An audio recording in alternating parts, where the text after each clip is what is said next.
की डॉक्टर असेल तर नर्स नाही, नर्स असेल तर डॉक्टर नाही. मुसलमानाची गरिबी हटली. खरं म्हणजे गरिबी फक्त काँग्रेस पार्टीच्या नेत्यांची आणि कार्यकर्त्यांची मात्र गरिबी हटली. कोणाला मेडिकल कॉलेज मिळालं, कोणाला इंजिनिअरिंग कॉलेज मिळालं, कोणाला डीएड कॉलेज मिळालं, बीएड कॉलेज मिळालं आणि कोणाला प्राथमिक शाळा मिळाली. शिक्षकाचा अर्धा पगार तुम्ही, अर्धा पगार आम्ही, आणि गावोगावी नवीन रोजगार हमी सुरू झाली. आज या महाराष्ट्रामध्ये या 10 वर्षामध्ये जे काम झालं, देशात काम झालं, तुम्हीच मला सांगा की काँग्रेस पक्षाला 60 वर्ष आपण साथ दिली. बैलजोडी होती, बैलजोडीवर ठप्पे मारले. मग गाय वासरू आला, गाय वासरूवर ठप्पे मारले. मग पंजा आला, पंजावर ठप्पे मारले. मग कधी काँग्रेसची राष्ट्रवादी काँग्रेस झाली, कधी मग समाजवादी काँग्रेस झाली, रेड्डी काँग्रेस, चड्डी काँग्रेस, अर्स काँग्रेस. पवार साहेबांनी पहिले समाजवादी काँग्रेस उघडली, मग राष्ट्रवादी काँग्रेस झाली. काँग्रेस बदलत गेली, पण काँग्रेस देशाचा विकास मात्र करू शकली नाही. आणि म्हणून येणाऱ्या काळामध्ये 10 वर्षामध्ये भारत सरकारने मोदींच्या नेतृत्वाखाली आम्ही जे काम केलं ते काँग्रेसवाले 60 वर्षात काम करू शकले नाही, एवढं काम झालं. आपण मराठवाड्यामध्ये बघा किती रस्त्याची कामं झाली. जी झाली ती तर तुम्ही डोळ्यांनी बघता. पण आता मी पुण्यापासून संभाजीनगरपर्यंत एक मोठा रस्ता बांधायला मंजुरी दिली आहे. पुण्यातून संभाजीनगर 2 तासात आणि जालन्याच्या नंतर मग द्रुतगती महामार्गाला जोडणार आहे तो रस्ता, आणि तिथून नागपूर 4 तासात, म्हणजे 6 तासात नागपूर पुणे होणार आहे. तुम्ही जर दिल्लीला आले तर दिल्ली मुंबई हायवे आम्ही बांधला 1 लाख कोटी रुपयाचा. आता सुरत पासून चेन्नईपर्यंत रस्त्याचं काम सुरू आहे. काश्मीर पासून तर कन्याकुमारी पर्यंत सगळीकडे रस्त्याची कामं सुरू आहे. मी ज्यावेळी सिंचन खात्याचा मंत्री होतो, प्राधान्याने सिंचनाकरता प्राधान्य दिलं. आणि आपल्याला मला सांगताना आनंद होतोय की 12,000 कोटी रुपये मी महाराष्ट्राला दिले. 6,000 कोटी रुपये प्रधानमंत्री सिंचाई योजनेमध्ये आणि 6,000 कोटी रुपये बळीराजा योजनेमध्ये 12,000 कोटी रुपये महाराष्ट्राच्या विकासाकरता दिले. जे 50% जास्त कामं पूर्ण झाली होती, पण ती कामं पुढे पैशाअभावी थांबली होती. 8-10 वर्षापूर्वीची जुनी कामं त्या काळामध्ये ती सगळी आम्ही पूर्ण करण्याकरता मराठवाड्यातले 6 प्रकल्प होते, ते सगळे प्रकल्प पूर्ण करून पाण्याची उपलब्धता करून दिली. आज आपल्या देशामध्ये पाण्याची कमी नाही आहे, पाण्याच्या नियोजनाची कमी आहे.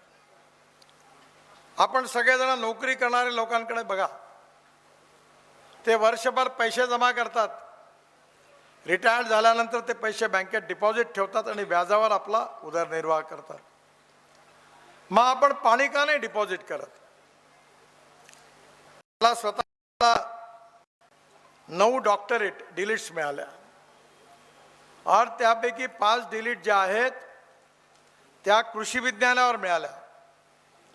मी जलसंवर्धनावर अनेक वर्षापासून काम करतोय. धावणाऱ्या पाण्याला चालायला लावा, चालणाऱ्या पाण्याला थांबायला लावा, थांबलेल्या पाण्याला जमिनीला प्यायला लावा.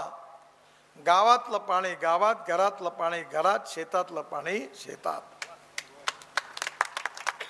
अकोल्याला पंजाबराव कृषी विद्यापीठात 36 तलाव बांधले. आता परभणीच्या विद्यापीठातही तलाव बांधले. बुलढाणा ते अजिंठा रस्त्यावर नदी नाल्यांचं खोलीकरण. महाराष्ट्रात 1000 अमृत सरोवर बांधली फुकटात. 1 रुपयाचा खर्च नाही झाला. धरणाची जो गाळ होता तो काढला, रस्त्याच्या कामात आणला. अनेक ठिकाणी तलाव खोदून जो गाळ होता तो बाहेरून रस्त्याच्या कामात वापरला.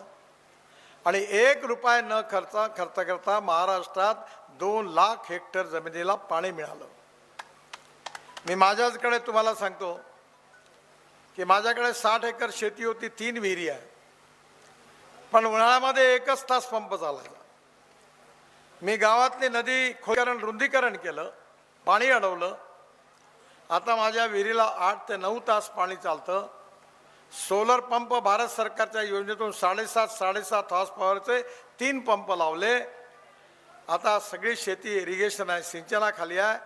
माझ्याकडे एका एकरामध्ये 88 टन ऊस झाला आणि एकरी 11 क्विंटल सोयाबीन झाली. मी 4 साखर कारखाने चालवतो आणि आम्ही ठरवलं की आपला शेतकरी हा केवळ अन्नदाता नाही, तो ऊर्जादाता झाला पाहिजे. ऊर्जादाता नाही, इंधनदाता झाला पाहिजे. आम्ही इथेनॉल आणलं आणि मी तुम्हाला सांगतो, लक्षात ठेवा, पुढच्या 5 वर्षात हळूहळू पेट्रोल पंप समाप्ती.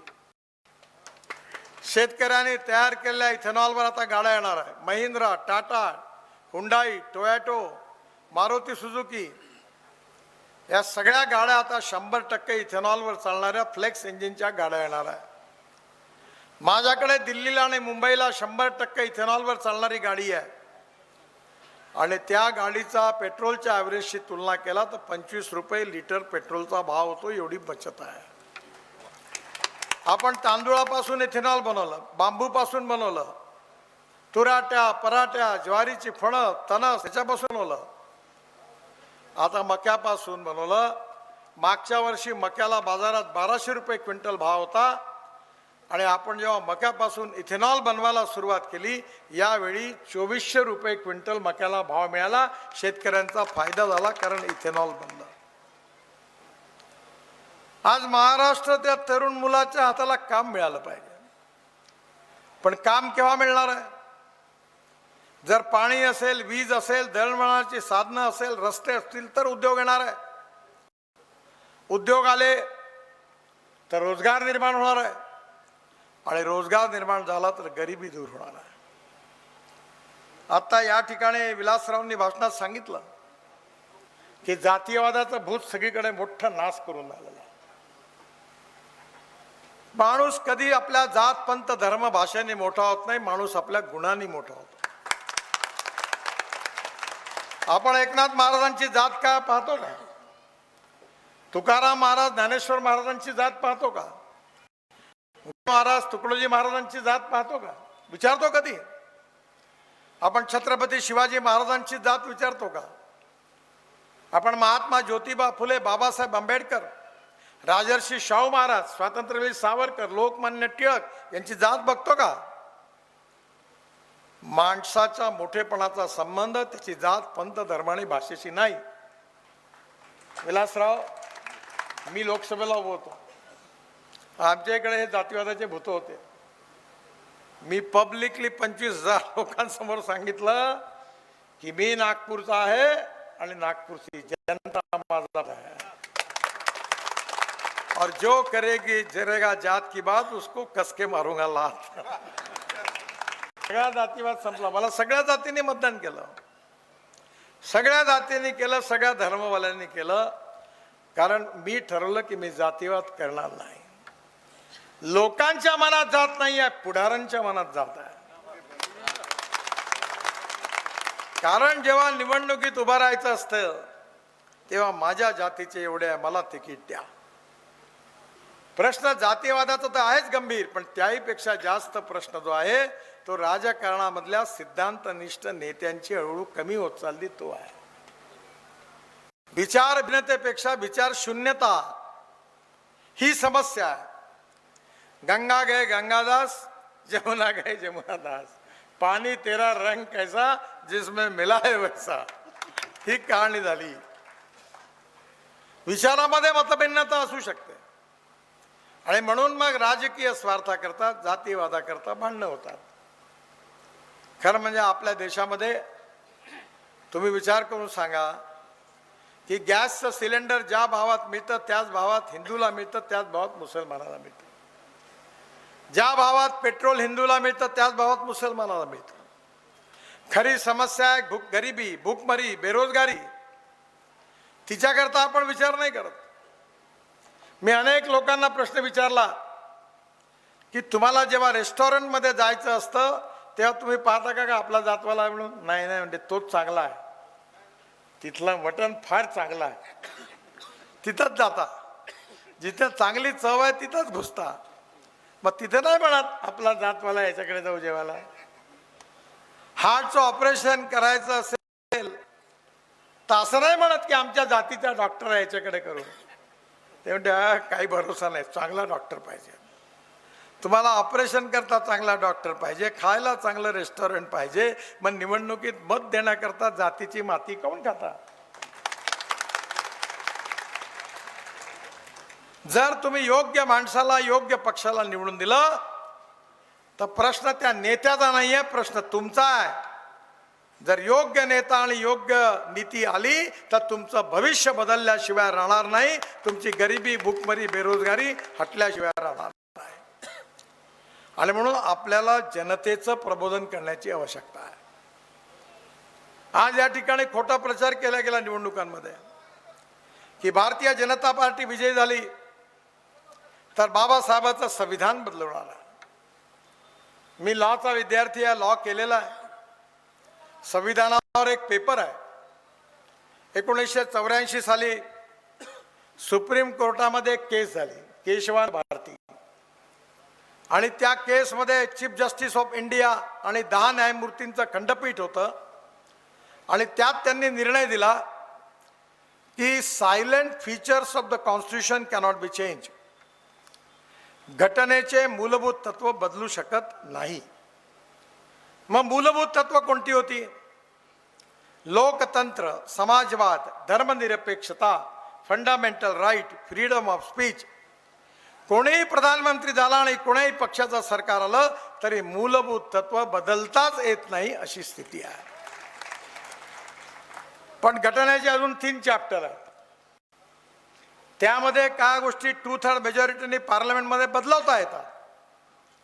आणि 1975 मध्ये इमर्जन्सी आली आणि इमर्जन्सी येण्याच्या आधी अलाहाबाद हायकोर्टामध्ये इंदिराजी हायकोर्टाचा निर्णय त्यांच्या विरोधात गेला. हा निर्णय विरोधात केल्याने त्यांनी इमर्जन्सी आणली आणि भारतीय संविधानामध्ये काँग्रेस पार्टीने बाबासाहेबांचं संविधान पूर्णपणे तोडून मोडून दुरुस्त केलं स्वतःच्या स्वार्थाकरता. राहुल गांधी संविधानाचं पुस्तक घेऊन प्रश्न विचारा की ज्यावेळी इमर्जन्सी लावली त्याच्या आधी आणि त्याच्यानंतर घटनेच्या धज्जिया उडवण्याचं काम काँग्रेस पार्टीने केलं, त्याच्यावर पहिले तुम्ही उत्तर द्या. त्याच्यावर ते उत्तर देऊ शकत नाही. आणि म्हणून आम्हाला संविधान बदलवायचं नाही आहे, आम्ही बदलवणार नाही आहे आणि आम्ही कुणाला बदलवू देणार नाही.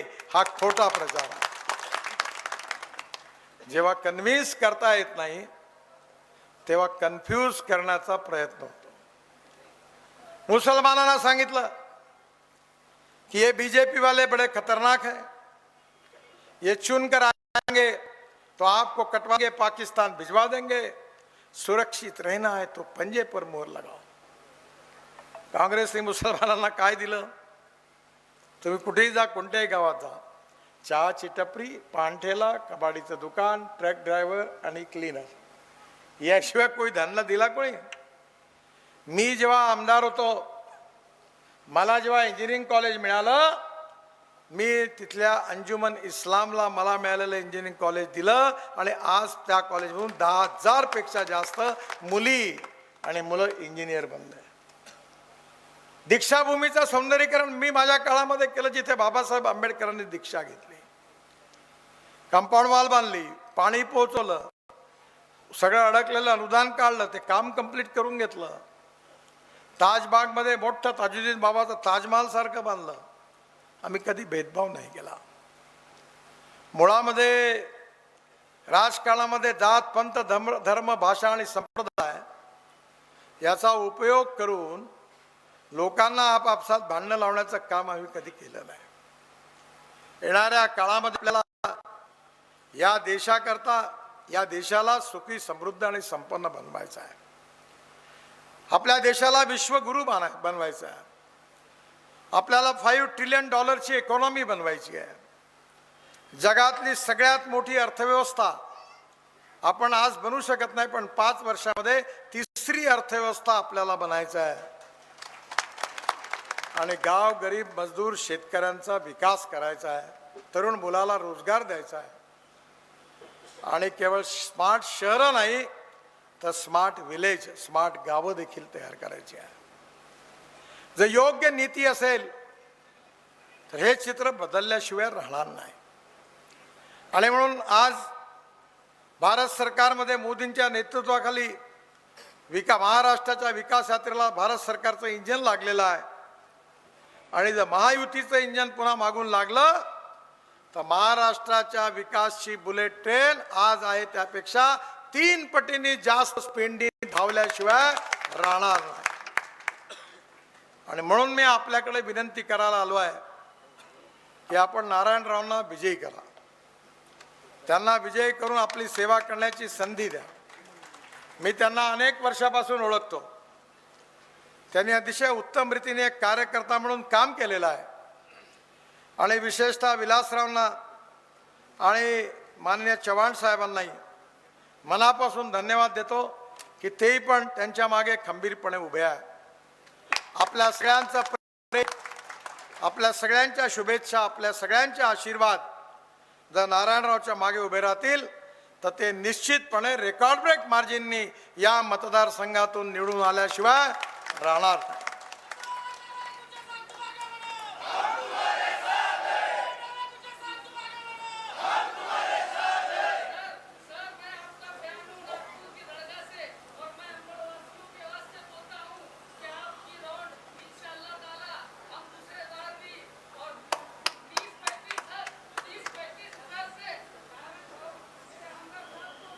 बहुत बहुत धन्यवाद. बहुत बहुत धन्यवाद.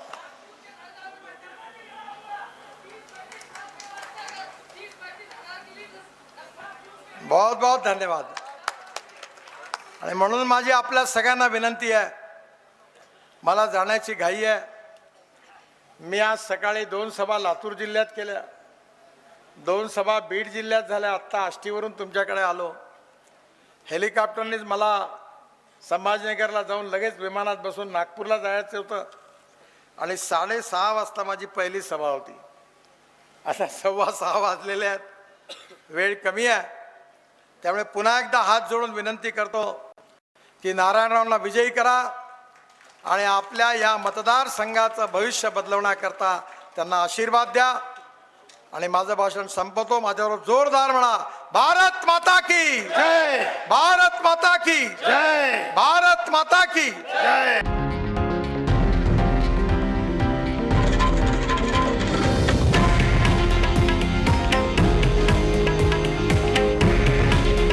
हे आहे देशातील नंबर 1 न्यूज नेटवर्क आणि आपण पाहत आहात TV9 मराठी.